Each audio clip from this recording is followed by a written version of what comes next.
अध्यात्म विज्ञान कोई धर्म या संप्रदाय नहीं है, ये स्पिरिचुअल साइंस है जो कुदरत के कानून पर आधारित है।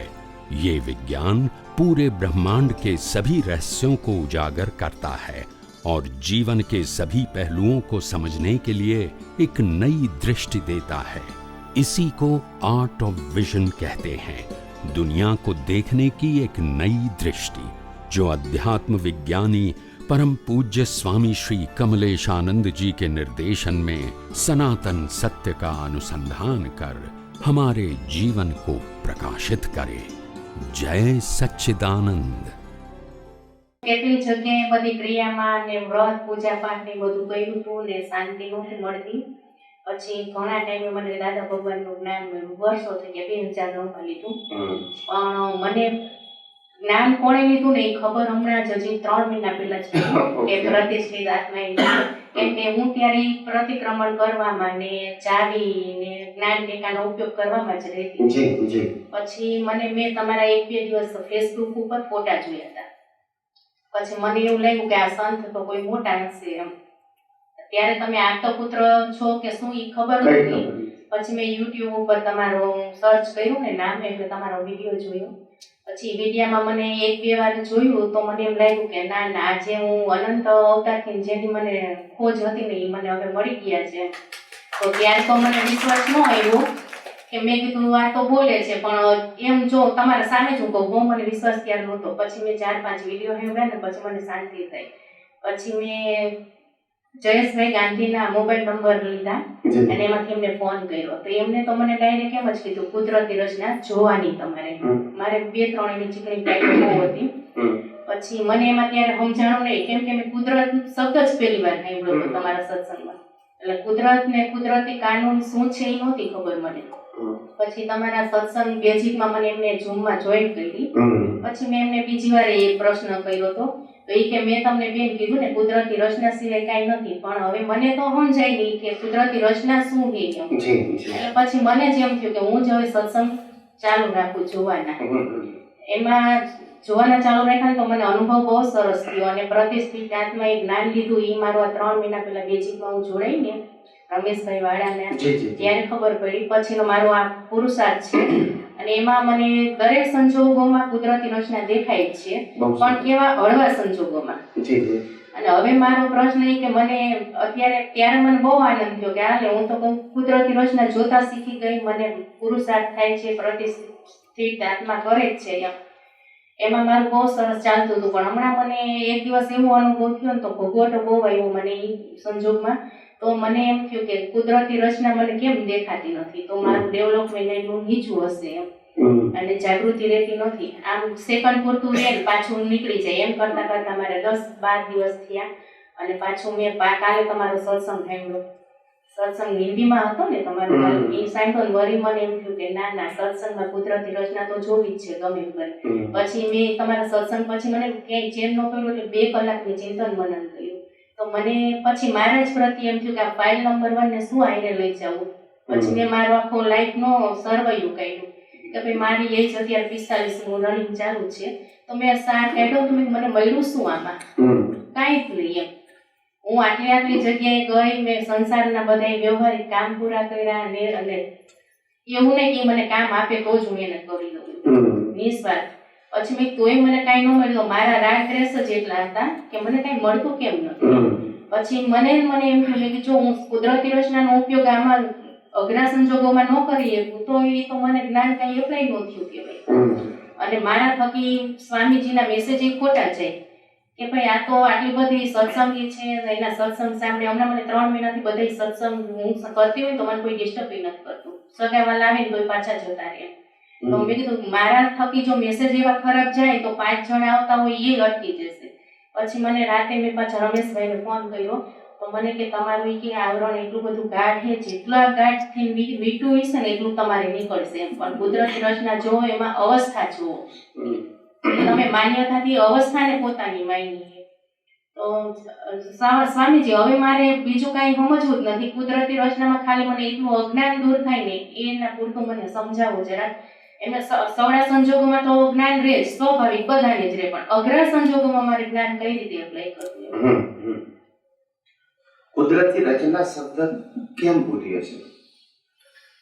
તો કે 6 તત્વનું આપણે એક નામ કુદરત કીધું, અને એ કુદરતી કાનૂન પ્રમાણે અવસ્થા બનાવે છે. કયા કાનૂન પ્રમાણે? કુદરતી 6 તત્વો સ્વતંત્ર રીતે નથી બનતા. 6 તત્વો કાનૂન પ્રમાણે અવસ્થા બનાવે છે. દિવસ રાત, ઠંડી ગરમી, ઉનાળો શિયાળો ચોમાસું, પૂનમ અમાસ, આ બધું કાનૂન પ્રમાણે બનાવે છે. બરાબર. એમાં તત્વો જ ખરા, અવસ્થામાં તત્વો ખરા, પણ કાનૂન કુદરતનો. બરાબર. અને એ કાનૂનથી બનતી અવસ્થા, 6 તત્વો વાળી અવસ્થા, એનું નામ કુદરતી રચના. એની અંદર આપણી પાસે કોઈ સ્વતંત્રતા નથી. કાનૂન પ્રમાણે અવસ્થા બનશે, અને એ અવસ્થા એ કુદરતી રચના છે, અને નથી જોતા આવડતું કે તો મેં કરીને તે કરી થશે, અને તો પછી રાગદ્વેષ થશે. છે કુદરતી રચના, પણ જોતા આવડતું નથી તો અજ્ઞાન છે, ને અજ્ઞાન છે તો રાગદ્વેષ છે. જોવાનું જ છે. એ જ ટાઈમે આપણને જાગૃતિ ન હોય ત્યારે જ નહીં દેખાતું હોય કુદરતી રચના. એટલે હંમેશા શું થાય કે જે કર્મનો ફોર્સ હોય ને, એ ફોર્સ એટલો પાવરફુલ હોય, એટલે અને આપણી પાસે જે અનુભવનું વિજ્ઞાન છે હજુ એટલું પાવરફુલ થયું નથી. ખ્યાલ આવી ગયો? જેમ આપણે કોઈને 5,000 રૂપિયા આપવાના છે 1 મહિના પછી, અને આપણી આવક 50,000ની છે, તો આપણને ખબર છે કે આવતા મહિને આપી જ દઈશું. ખ્યાલ આવી ગયો? પણ આપણને ખબર છે કે આપણે 5 લાખ આપવાના છે, ને આપણી આવક તો 50,000 છે, તો આવતા મહિને અપાય તો આપણે ઇન્કમ શું કરવી પડે? ખ્યાલ આવી ગયો? એવી રીતે અહીંયા શું થાય છે? કુદરતી રચના તો છે અને મને પણ સમજણ છે, પણ કેમ દેખાતું નથી? કારણ કે અજ્ઞાનનો એટલો ફોર્સ છે, એની સામે વિજ્ઞાન આપણો અનુભવનું પાવરફુલ વિજ્ઞાન છે, પણ પાવરફુલ નથી થયું. એને શું કરવાનું? બધો ઉપયોગ કરીને પાવરફુલ કરવાનું, એટલે પેલા ફોર્સની સામે ટકી શકે. સમજાય મારી વાત? વિજ્ઞાન સમજાયું છે ખરું, પણ વિજ્ઞાનની સમજણ હજુ એટલી પાવર, જેમ અજ્ઞાનની સમજણ ગાઢ થઈ ગઈ છે, અવગાઢ થઈ છે, એવી વિજ્ઞાનની સમજણ ગાઢ અવગાઢ નથી થઈ. સ્વામીજી, જો તમે અત્યારે બોલ્યા ને કે અજ્ઞાનની ગાઢ થઈ, એટલે તમારો જેમ શબ્દ પૂરો થાય ને ત્યાં મારો જવાબ તૈયાર હોય, એ રીતના છે. તો એ રીતે મને વિજ્ઞાન નથી થતું. હા, પણ એટલા માટે કીધું ને, વિજ્ઞાન પ્રેક્ટિસ થી થશે. અજ્ઞાન તો કેટલા અવતારોથી એનું એ જ છે, એટલે ગાઢ અવગાઢ થઈ ગયું છે. અજ્ઞાન તો સહેજા સહેજ રહેશે. કેમ? કારણ કે લઈ રહ્યા છે. વિજ્ઞાન તમારે ગોઠવવું પડશે, ઉપયોગ મૂકીને, કારણ કે એ દ્રષ્ટિ લઈ આવેલા નથી. આપણને પ્રાપ્ત થઈ આપણા પુણ્યથી, પણ જો ઉપયોગ કરી અને પરિપક્વ કરવાની બાકી છે. એક વખત દ્રષ્ટિ પરિપક્વ થઈ ગઈ તો પછી ઓટોમેટિક કામ કરશે, સહજ રીતે આમ થાય. અહીંયા પ્લસ પોઈન્ટ એ છે કે ક્રિયાનું મહત્વ નથી. That is plus point. એ તો સમજાઈ ગયું. ક્રિયા સાથે વિજ્ઞાન સમજવું ઇમ્પોસિબલ છે. આજે અમે ઘર બહાર ગમે ત્યાં જઈએ, ગમે તે વર્તન કરીએ, પેલાને ગમે પેલાને ના ગમે એવું બની શકે, પ્રકૃતિની વાત છે.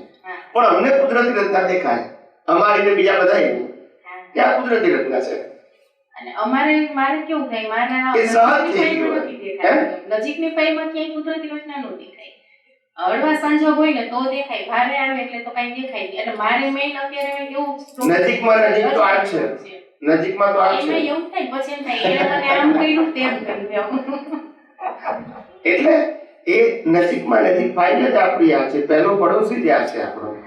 એટલે જેટલું છૂટા રહેતા શીખશો ને, એટલું કુદરતી રચના જોવાનું ઈઝી પડશે. આમાં શું છે? વિજ્ઞાન એટલે પ્રયોગ છે, વિજ્ઞાન ક્રિયા નથી.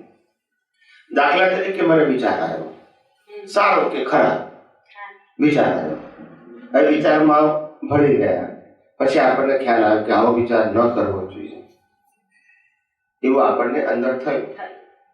હવે આપણને વિજ્ઞાનનો ઉપયોગ કરવો છે, તો તરત ખ્યાલ આવવો જોઈએ વિજ્ઞાનમાં કે આ વિચાર કોને આવ્યો? તો કે મનને આવ્યો. મન આપણા કંટ્રોલમાં છે? તો કે નથી. તો પછી કેમ આવ્યો? તો કે કર્મના ફળ સ્વરૂપે આવ્યો. અને હું કોણ છું? તો કે ત્યાં જે કર્મ ભોગવી રહ્યો છે એનાથી મુક્ત એવો શુદ્ધાત્મા છું. તો કે આ વિચારના સંજોગ કોણ લાવ્યું? તો કે કુદરત. કેમ લાવ્યું? તો ગયા અવતારમાં વીટેલું, આ અવતારમાં ઉકલવાનો સંજોગ લાયા. હા, બરાબર. હવે સમજાણું. આ તમે એટલે step by step એટલે આવી રીતે ગોઠવ આને હું પ્રયોગ કહું છું, ક્રિયા નથી કહેતો. અને વિજ્ઞાન પ્રયોગ કહેવાય. શું કહેવાય? વિજ્ઞાન. ક્રિયાનો પ્રયોગ નહીં, વિજ્ઞાન પ્રયોગ. કોઈ પણ વસ્તુને સાયન્ટિફિકલી સમજશો તો પછી ગેર પડી જશે. હા. થિયોરિટિકલ સમજશો તો નહીં ગેર પડે. હા. બરાબર. વૈજ્ઞાનિક પ્રક્રિયા કઈ રીતે થાય છે એ જોવાનું છે. બરોબર. અત્યારે જો હું કરું છું ને તું કરે છે તો આપણે જાણ્યું, એ રિલેટિવ સત્ય હતું, સનાતન સત્ય નહોતું. નહોતું. હવે આમાં કુદરત કઈ રીતે કામ કરે છે એ જાણવું છે આપણે. બરોબર. સમજાય છે? હા, હા, સમજાયું. દુનિયાના બધા લોકો કહે કે તમને બોલતા નથી આવડતું, તમારો વ્યવહાર સારો નથી, આમ તેમ બધું કહે. હા, હા. સમાજના લોકો, પડોશીના લોકો, ઘરના લોકો, જે પોતે. પણ આપણે સમજવાનું કે જે વ્યવહાર સારો કરતો નથી એ પણ કુદરતી રચના છે ને જે વ્યવહાર સારો કરતો નથી એવું કહે છે એ કુદરતી રચના. હું તું બેયથી જુદો એવો શુદ્ધાત્મા છું. હા, બરાબર. ના સમજાય? સમજાયું. એટલે માથા ઉપર લેવાની જરૂર નથી. દુનિયા તો આવું છે, આને દુનિયા કહેવાય ને. આ એ દુનિયાનો ભાગ અને સામે વાળો એ દુનિયાનો જ ભાગ છે. એ આપણો ભાગ અને આપણે એનાથી કેવા છે? મુક્ત છીએ. આ ભળી જઈએ એની ઉપાધિ છે. હા, એ જ સાચું તમારી વાત. સમજાય છે? ભળી જઈએ એની ઉપાધિ. પણ લોકોને શું લાગે છે, મેં આજે જ્ઞાન લીધું એટલે અજ્ઞાન જતું રહ્યું. હા. આ જ ભ્રાંતિ છે. જ્ઞાન આપવા લેવાનો વિષય છે, દ્રષ્ટિ આપી શકાય અને પછી પુરુષાર્થ કરવાનો હોય, અજ્ઞાન કાઢવાનો. અજ્ઞાન જાય નહીં. હું તમારું અજ્ઞાન કાઢી ના આપું, હું તમને એવી મેડિસિન આપું કે તમે દિવસે દિવસે અજ્ઞાનને, તમારી અંદર રહેલા અજ્ઞાનને કાઢી શકો છો. બરાબર. ખ્યાલ આવે? પણ હું તમારું અજ્ઞાન કાઢી નાખું, ચમત્કાર કહેવાય. હા. તો પછી ગમે ત્યારે ગમે તે વ્યક્તિ મોક્ષે લઈ જઈ શકે એવું થઈ શકે. નહીં. એટલે બધી ભ્રાંતિની વાતો છે, ચમત્કારની વાતો છે. સ્વામીજી, મેં જ્ઞાન લીધું 2009 માં, ત્યારે અજ્ઞાનથી નો જો આ સંસાર અટકો એ તો મને ખબર નહોતી. અને હવે ખબર પડી કે અજ્ઞાનથી સંસાર અટકે જ છે. હવે વિજ્ઞાનનો ઉપયોગ થાય. પણ અત્યાર લગી જે પુરુષાર્થ થયો એ ક્રિયામાં થયો, પણ એનું શું ફળ આવે ને એ તો સંસારલક્ષી જ આવે ને. એ તો કર્મ તો મારા જે હોય એમ કે શુભ કર્મ હોય ને અશુભ હોય, બે થતા. પછી રાજા ભગવાનના જ્ઞાન પછી મારે શુભ કર્મ નો આશય પેલો હતો. આપણે ઈ કરતા ટેટા જ્ઞાનનું કે પ્રતિક્રમણ કે ઈ બધું. પણ અત્યારે હવે કુદરતી રચના ઉપર જ છું 3 મહિનાથી. એટલે ટૂંકમાં છૂટા રહેવું. હા, છૂટું અને રહેવું. બીજી વસ્તુ, આપણા વિજ્ઞાનમાં ભૂતકાળ અને ભવિષ્યકાળ આ બે આપણા વિષયો નથી. મેઇન વર્તમાનમાં રહેવું એ વિષય છે. આ તો મારે મેઇન ઈ જ પૂછવું કે ભૂતકાળ જ આપણને કેમ યાદ આવે છે? કે એટલે આમ સવળા સંજોગોમાં તો યાદ આવે છે, પણ કોઈ કંઈક ફરી કરે એટલે ભૂતકાળ પહેલેથી છેલ્લો. એટલે કુદરત શું કહે છે? જે સમય માટે તમારા શ્વાસ ખલાસ થઈ ગયા છે, જે સમય માટે આયુષ્ય ખલાસ થઈ ગયું, જે સમય માટે હિસાબ ખલાસ થઈ ગયા, એને આજે હું કામ યાદ કરો છો? આજનો શ્વાસ એના માટે છે નથી. બધું હવે તમારા સત્સંગ પછી સમજાઈ ગયું. તો એટલે એ આપણી સમજણની ભૂલ છે. સમજણની ભૂલ. યાદ આવે તો બાયપાસ કરી દેવાનું. અત્યારે તો પ્રેઝન્ટની વાત કરો. આપણે પ્રેઝન્ટમાં શું છે? પ્રેઝન્ટમાં અત્યારે તો આ તમારા જ્ઞાનથી મને ખૂબ શાંતિ છે. અને આ સમાધાન. શું કહેવાય? સમાધાન. સમાધાન એનું રિઝલ્ટ શાંતિ આવે. આપણે શાંતિનો પ્રશ્ન નથી, સમાધાન રહે તો શાંતિ આવે. આપણે શાંતિ સંજોગોની જોઈતી નથી. શાંતિ અજ્ઞાન નાશ કર્યો એના આધારે છે. મને અત્યારે એટલું જ 5 દિવસ આપણે બાગામ ફરી આવ્યા એટલે શાંતિ, એ શાંતિ નકામી છે. મને એ થોડા સમયની શાંતિ, આવતીકાલે ઉપાધિ આવવાની છે એની શાંતિ છે. મને આ 3 મહિનાનું જે અજ્ઞાનનો એની કામની નહીં, સમાધાન થવું જોઈએ. તો તમારું સમાધાન આ જે મેં જ્યારથી તમારું ચાલુ કર્યો સત્સંગ ત્યારથી રહે તો ત્યારથી જ મને બહુ શાંતિ રહી. અને હવે આશીર્વાદ આપો સ્વામીજી મને. વિજ્ઞાન સાથે પાછો ઊંધું નાથી લે. વિજ્ઞાન સમજી અને આપણે સાયન્ટિસ્ટ બનવું છે, આધ્યાત્મ વિજ્ઞાની બનવું છે, જેથી આ જગતનું સનાતન સત્ય આપણને સમજાય. અંતે તો મોક્ષ જ જવું છે આપણે, શાશ્વત સુખની અનુભૂતિ માટે. પણ આ પ્રક્રિયા છે, વિજ્ઞાન સમજી છે. આપણે કઈ દીક્ષાના વિરોધી નથી, આપણે ત્યાગના વિરોધી નથી. આપણે એવું કહેવા માંગીએ છીએ કે દીક્ષા એવી હોવી જોઈએ કે જ્યાં આપણી સ્વતંત્રતા હોય. શું હોવી જોઈએ? સ્વતંત્રતા. જ્યાં આપણી સ્વતંત્રતા હણાઈ જાય અને પછી જે કસાય થાય એ કોઈને કહેવાય ખ્યાલ આવ્યો? કેટલાય સાધુ છે, સંતો છે, સંન્યાસીઓ છે, એ લોકોના જીવન એવા જેલ જેવા થઈ ગયા છે કે કહેવાય નહીં અને હવે છૂટકો જ નથી એને. શું કરે? ખ્યાલ આવી ગયો? અને પછી જે અંદર ભયંકર કસાય થાય એના ગુરુ માટે કે એના ઇક્વલન્ટ જે સાધુ સાધ્વી હોય એના માટે થાય, કોઈ શ્રાવક માટે થાય, પણ કોણે કહેવા જાય? કશું જ નહીં. બરોબર. ખ્યાલ આવ્યો? હા હા, એવું. એટલે હું તો કુદરતને આભાર માનું છું કે મને બંધનમાંથી છોડાયો. કુદરતને આભાર માનું. સમર્પણની ના પાડી તો એમાં સ્વચ્છંદતા ના આવી. ના, જ્ઞાન મેળવવું અને સમર્પણ થવું એ જુદી વસ્તુ. સમર્પણ એટલે હેન્ડીકેપ થઈ જવું. હવે તમારા શરણે એક બાજુ કે છે ઓરલ શક્તિ વાળો અનુભવ કર્યો તો શરણે આવશે. ભાઈ શરણે નહીં, તમે મને એવી દ્રષ્ટિ આપો કે મારું જે સામર્થ્ય છે ખુલ્લું થાય, એના મને દ્રષ્ટિ આપો. જો તમારું સામર્થ્ય ખુલ્લું થયું હોય તો મને દ્રષ્ટિ આપો કે હું મારા સામર્થ્યને ખુલ્લું કરી શકું. હું હેન્ડીકેપ બનીને શું કરું? એમ નહીં, સમર્પણ એટલે સમજણથી સમર્પણ થવું. એટલે એમ એ સમજણથી નહીં, સમર્પણ થવું જ નથી. આપણે તમારી પાસે જ્ઞાન દ્રષ્ટિ છે, મને આપો અને એ દ્રષ્ટિનો ઉપયોગ કરીને હું આગળ વધીશ. મને એમ લાગશે કે મારો આત્મવિશ્વાસ વધે છે, મારો કોન્ફિડન્સ વધે છે, મારું અજ્ઞાન નાશ થાય છે અને મારી જે સ્વતંત્ર શક્તિ છે એ ખુલ્લી થાય છે. તો મને એમ લાગશે કે તમારા દ્વારા પ્રાપ્ત થયેલું જ્ઞાન છે એ મને ઉપયોગી થાય. પણ તમારું જ્ઞાન મને હેન્ડીકેપ બનાવે, આધારિત બનાવે નીતિ નિયમોને કારણે, એવા બંધનની જરૂર નથી. પણ સ્વામીજી, આપણે સમર્પણ થયા વગર તો પછી કેવી રીતના જ્ઞાનમાં આગળ નીકળી શકીએ? એ જ તકલીફ છે ને. સમર્પણ શું? તેરા તુજકો અર્પણ. આ બધું કુદરતનું છે, એને આપો ને. એ તો બરોબર છે, પણ એને આપવું છે, બીજાને આપવું છે. સમજો કે હું તમને સમર્પણ ના દઉં, તમારા જ્ઞાનની વાતને ના સમજુ તો હું આગળ કેવી રીતના નીકળી શકું? જ્ઞાનને સમજવું ને સમર્પણ થવું એમાં આસમાન જમીનનો ફેર છે. પણ વ્યક્તિ તો હાજર જોશે ને. હું પૂછું, હાજર વ્યક્તિનું જ્ઞાન મેળવવામાં ક્યાં ના પાડું છું, પણ સમર્પણની શબ્દ બોલું છું. મેં જ્ઞાનની ક્યાં વાત કરી? કોઈ પણ વ્યક્તિ વિજ્ઞાન સાંભળે, સમજે, ઉપયોગ કરે, અનુભવ કરે. આજને થયો કે સમર્પણ કર્યું એમને? એ બરોબર છે, એમની પણ આપેલા ભાઈ આયા ત્યાંથી સમર્પણ કર્યું એમને. તમારે તો હું શું કહું? વિજ્ઞાન ગમે ત્યાંથી મેળવો, હું ક્યાં ના પાડું છું. વિજ્ઞાન એવું મેળવો કે તમારી સ્વતંત્રતા છે ખુલ્લી થાય, સ્વતંત્રતાને ગીરવે ના મૂકવી પડે, એમ કહેવા માંગુ છું. એ બરોબર છે, પણ આપણે મારો કહેવાનો એ સવાલ છે કે સમજો કે હું કોઈ બી જ્ઞાનીને ફોલો કરું છું 100%, એને સમર્પણ ના કહેવાય. એને સમર્પણ નથી કરવું. જ્ઞાનીને ફોલો કરીએ તો શબ્દ ભલે વ્યવહારથી બોલતા હોય, પણ ખાસ ધ્યાન રાખવાનું, આપણે જ્ઞાનીથી બહાર વ્યક્ત થયેલા જ્ઞાનીને ફોલો કરીએ છીએ. જ્ઞાની તરીકે વ્યક્તિને નહીં. મને ક્યારે ફોલો કર્યો કહેવાય? હું તમને નીતિ નિયમ આપું તો હું તમને આજ્ઞા આપું કે આમ કરવું પડશે અને તમે કરો તો મને ફોલો કરો. હું તમને મને ફોલો કરવા નથી કહેતો. જે મેં કુદરતનો કાનૂન અનુભવ્યો છે એ જ કુદરતનો કાનૂન તમને સમજાવું છું અને એ તમારે અનુભવ કરવાનો છે. તમારે મારા મનુષ્ય કાયાનો અનુભવ નથી કરવાનો અને મારા દ્વારા કોઈ વ્યક્તિગત આજ્ઞા પણ નથી આપતો.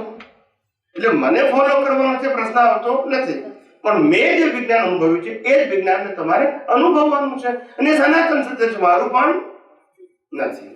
મારું કહું તો તકલીફ છે ને. સમજાયું કે નહીં? આ વિજ્ઞાન તો હતું છે અને જો હું મારું કહીશ ને તો રિલેટિવ સત્ય થઈ ગયું. એટલે પહેલા નતું. બરાબર છે? આ રિલેટિવ સત્ય નથી, આ સનાતન સત્ય છે. હતું, છે અને રહેશે. એટલે સ્વામીજી, જ્ઞાનીને સમર્પણ ને જ્ઞાનના સમર્પણ બંને અલગ વસ્તુ છે. બંને અલગ વસ્તુ છે. જ્ઞાનીને સમર્પણ થવું પછી એની આજ્ઞાને આધીન રહેવું પડે.